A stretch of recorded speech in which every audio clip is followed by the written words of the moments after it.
Saat 5:45, 6-ya qalır. Gəlmişik bugün sizlərə maraqlı bir avtomobilin incələməsini çəkək. Oliviye'nin davamçısı Banan oldu. Bananın davamçısı isə Alligator oldu. Hər kəsə salam. Bugün sizlərlə mən, Emil və kamera arxasında Nihad ilə birgə CLS 53 AMG incələməsi çəkirik.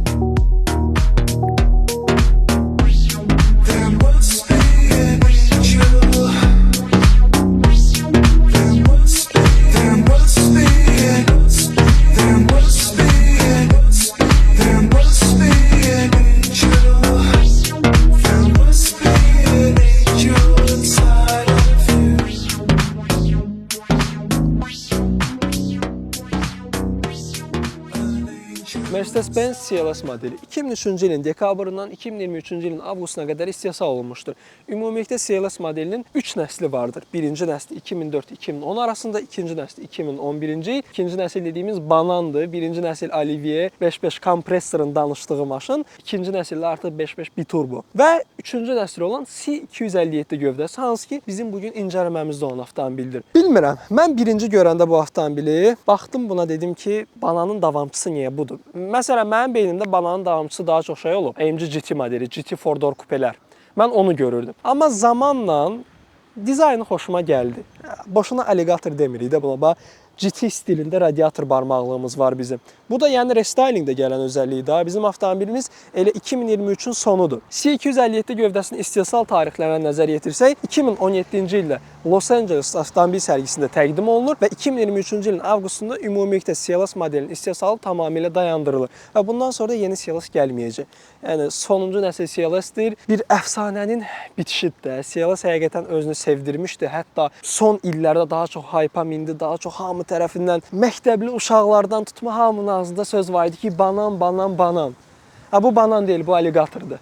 Bunu bu videoda bu avtomobilin adını alligator olaraq həkk eləməyə çalışacağımız olduğu qədər. CLS modeli kupenin güclü, həyecanlandırıcı cazibəsini və sedanın rahatlığı və praktikliyini bir araya gətirmək məqsədi ilə yaradılıb. CLS avtomobillərin bütün nəsillərində yüksək performanslı AMG modelləri olmuşdur. Lakin Formatic 4 çəkər sistemi yalnız ikinci nəsildən etibarən vardır. Bizim avtomobilimizdə 53 AMG, bunda da Formatic Plus Drive sistemi var. C257 gövdəsi ümumilikdə arxa ötürücülü versiyalarda da var. Dediyimiz kimi Formatic 4 çəkər sistemi ilə təchiz olunmuş versiyalarda təqdim olunur. Avtomobilimizin ümumi arxa görüntüsünə nəzər yetirsək, burada bizim gözəl karbon spoilerimiz var. AMG logosu, Mercedes logosu qara rəngdə çox qəşəng yaraşıb. Yəni tam qara da deyil, belə boz kimidir. Avtomobilin dizaynını tamamlayır da. CLS 53 yazısı, burada da AMG logosu.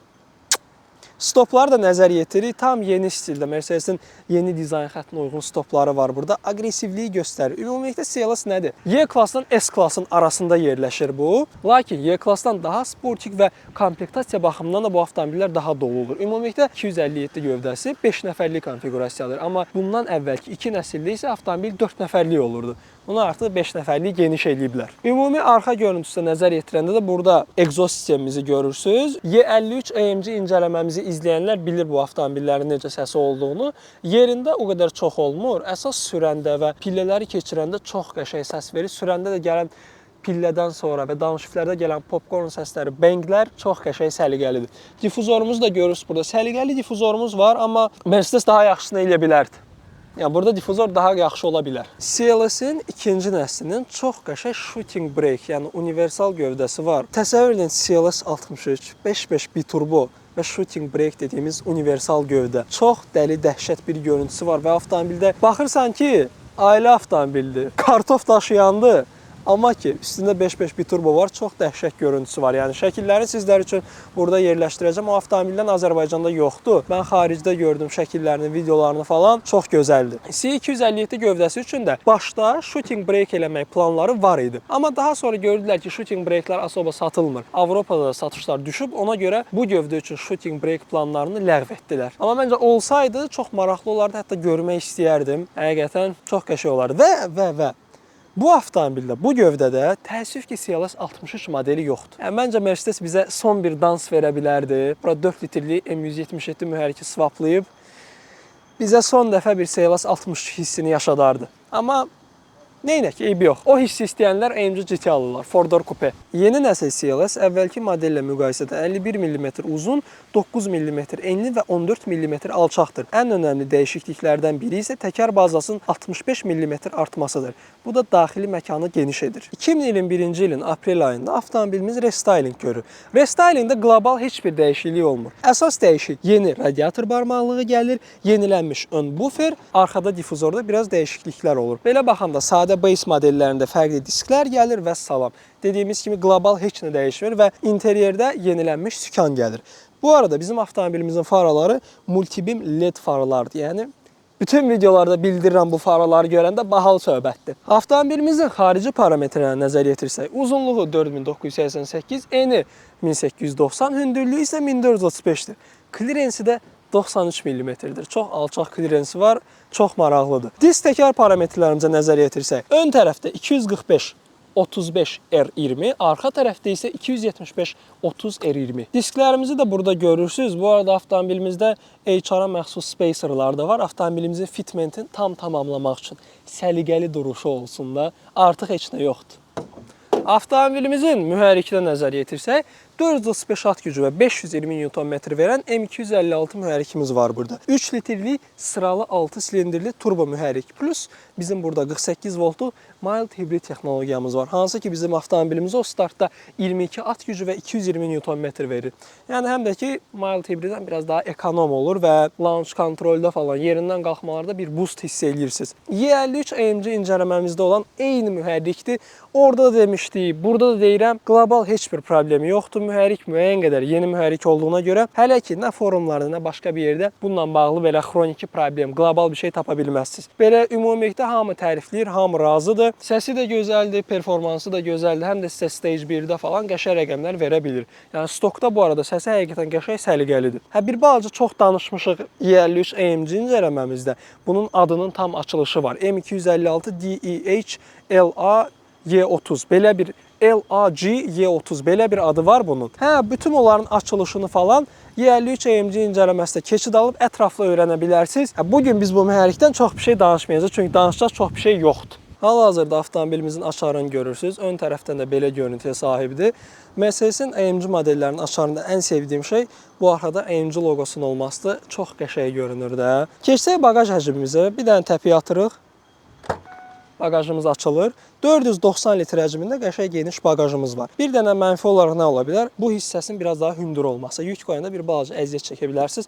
Ağzı biraz balacadır, belə deyək. Alt bölümümüzə diqqət yetirsək, altda bizim çox maraqlı bir şey gördüm. Bu avtomobilin öz üstündə gələn, arxasında Mercedes logosu da var. Yeşikdir belə. Baqajda açdınız, əşyalarınızı o yeşiyin içinə yığırsınız. Belə sökülən yeşiyi var.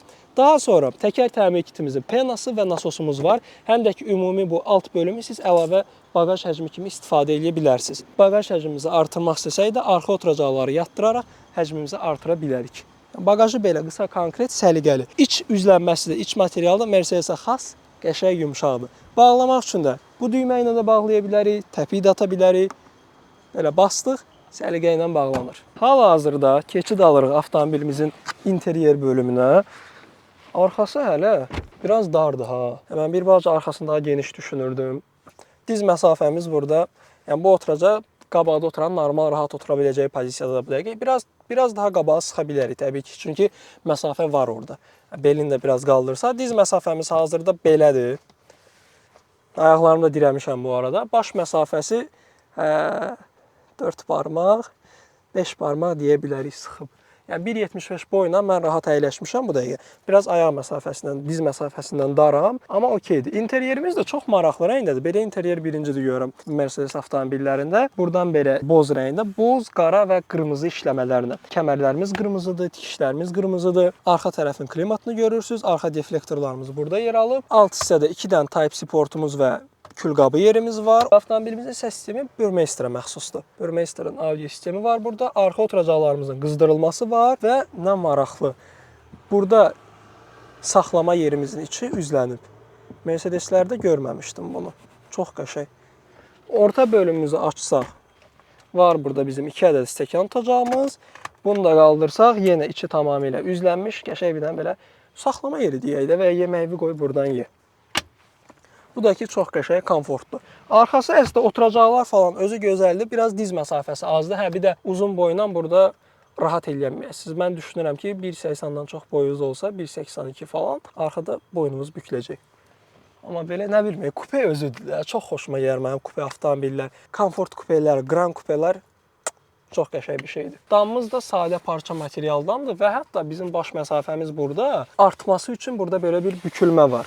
Yəni normalda burada daha azdır. Bura gəlsəm daha azdır. Burada bükülmə sayəsində daha da artırıblar onu. Qapı kartının materiallarını da nəzər yetirsək, üst tərəfdə qəşəng dərimiz var bizim. Yəni toxunursan dəri. Aşağı doğru da bizdə burada dəri materiallar. Yəni qəşəng komfortlu.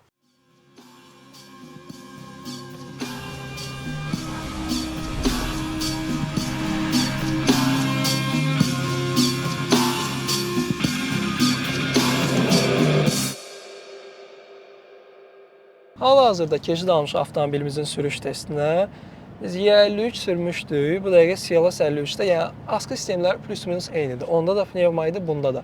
Sadəcə o daha aşağı salınmışdı. Burada hər şey zavod komfortunda. Hazırda avtomobilimizdə biz yolda hərəkət edirik. Çox qəşəng, yumşaq, komfort doludur. Və mən bunda ən çox bəyəndiyim şey ergonomikası olsun.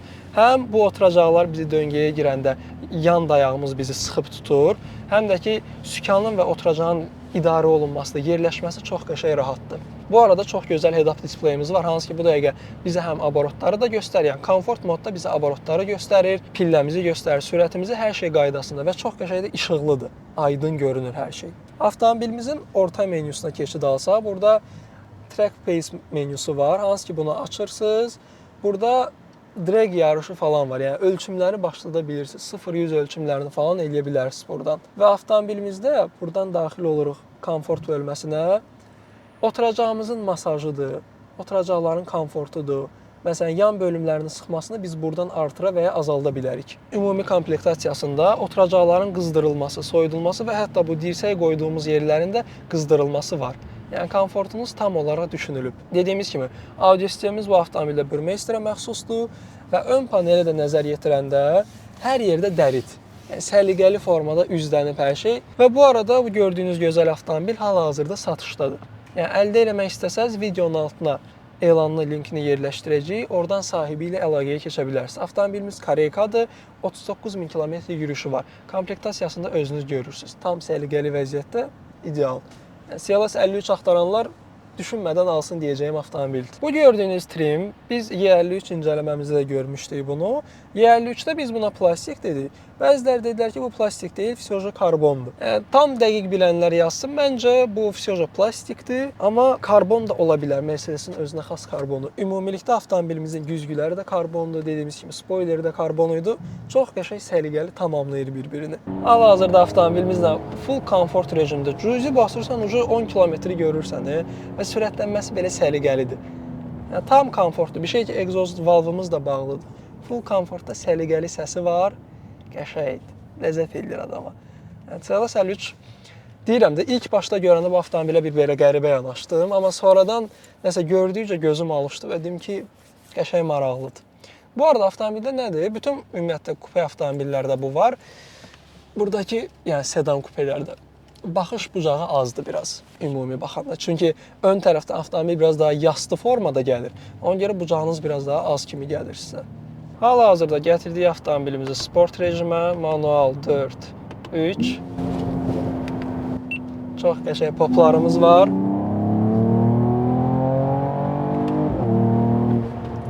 On kilometri keçdik və rahat şəkildə gedirik, hələ davam da eləyə bilərik.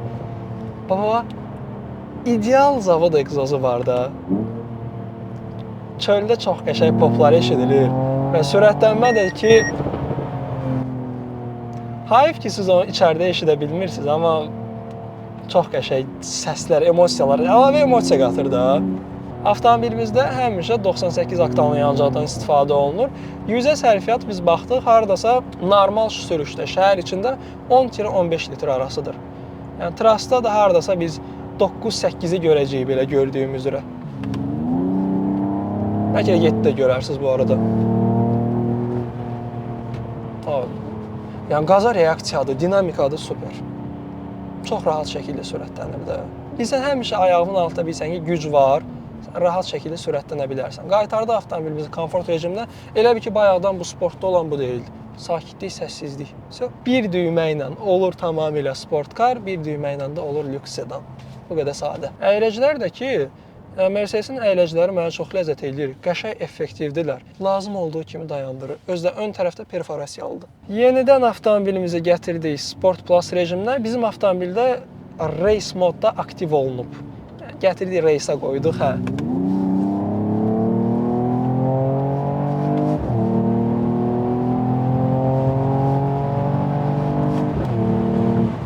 ...16 kilometri gördük. Avtomobil çox belə uverinli şəkildə gedir və sürətlər qutusunun keçirmələrdəki səsi mükəmməldir. Tap, downshift. Arxada egzoz da ki, orada danışır. Nə bilməm, mən 53, adamlar deyir ki, AMG 53 olmaz da, AMG olsa 63 olacaq falan. Amma nə bilim, 53 haqqını verir. Mən bəyənirəm 53-ləri. Həm bilirsən necədir? Gündəlik də ideal maşındır axı. Həm komfortludur, həm 63 modelləri ilə müqayisə eləsən, məsələn, Yeşkanı 63 ilə müqayisə eləsək, Yeşkanın 53-ünü saxlamaq 63-ü saxlamaqdan daha ucuz başa gələcəksən hər baxımdan. Eyni ilə də burada da CLS 53-dür, problemsiz mühərrik, komfortlu avtomobil, vid desən var, gündəliyə də ideal. Nə çox yandırmır, nə də ki, komfortun da yerindədir, yəni komfortdan da qurban vermirsən bu maşında sən. Sportikliyi var, pnevmatik askı sistemi, nə istəyirsən də. Yəni, mən olsam, Mercedes alacaq olsam, əlimdə bu qədər bütçəm var. Şəhərdə az olan, fərqli bir görüntüdə istəyirəm. CLS 53. Yəni mən alardım məncə. Tam bir ideal gənc avtomobildir. Ailə avtomobili deyə bilmərəm. Çünki arxası biraz dardır, amma bir gənc üçün məncə ideal seçimdir. Və bizim avtomobilimizdə 9 pilləli AMG Speedshift TCT sürətlər qutusundan istifadə olunur. 9 Tronic-in daha belə AMG toxunuşlu, modifikasiya olunmuş versiyasıdır və mən bu sürətlər qutusundan razıyam. Bu arada CLS-də daha yaxşı işləyir, çəm Y53-də. Burada biraz daha restyling, modifikasiya olunmuşdur məncə. Yəni, avtomobil nə də olsa 2023-ün sonudur. Ona görə daha belə komfortlu, həm də ki, keçirmələr cəlddir. Məsələn, 7 Tronic-a baxırıq, onun AMG versiyası belə, yəni MCT, bunun kimi cəld deyil. Ki, zaten normaldır. Daha təzə sürətlər qutusu daha cəld. Yenidən basırıq.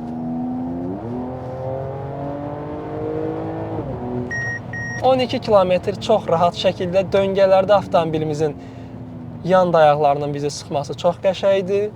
Boşuna alligator demirəm buna. Patokda üzür. Hal-hazırda avtomobilimizdən 0-dan 10 kilometrə qədər bir dənə sürətlənmə test edirik. Zavod göstəricilər 4.5 saniyədir. Brake boost eləyəcək çünki launch kontrolümüz yoxdur.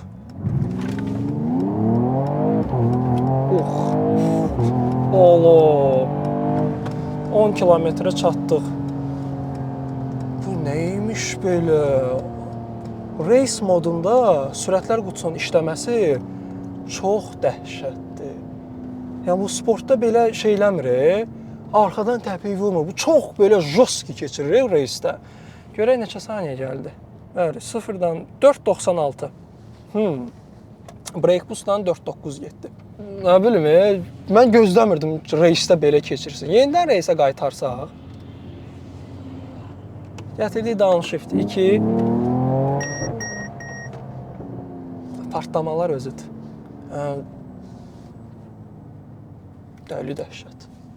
Həm deyəcəyim bir söz yoxdur. Yəni, race modun yazılması, ümumiyyətlə bunda açılması müsbət olub ki, bu belə qəşəng priключение verir, qəşəng işləyir sürətlər qutusu. Nə bilim,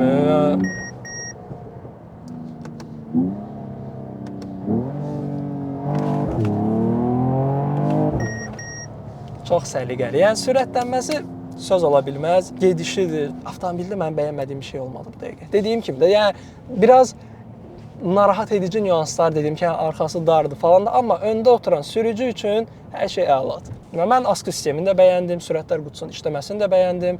Nihat kameranın aşağısa yolumu görmürəm. Yəni 53-dən daha çox bəyəndim, yəni Yeşkadan daha çox bəyəndim bu avtomobili. Bu yeni restyling sükanımızı bu avtomobildə görürsünüz. Bizdə Y53-də də eyni sükan idi. Orada da biz burada avtomobilimizin egzozunu, istəsək valvı açıb bağlaya bilərik. Avtomobilimizə komfort, sport, individual digər rejimləri keçirməsini də eləyə bilir. Yəni çox rahat Hər şey əlimizin altında və səliqəli, gözəldir. Düşünürəm ki, CLS 53 AMG incələməmizi, Alligator incələməmizi bu yerdə sonlandıraq. Ümidvaram video xoşunuza gəldi. Daily Carsaz Instagram səhifəsinə və YouTube kanalımıza abunə olmağı unutmayın ki, növbəti buraxılışları qaçırmayasınız. Sağ olun, salamat qalın. Tanış şiftlər.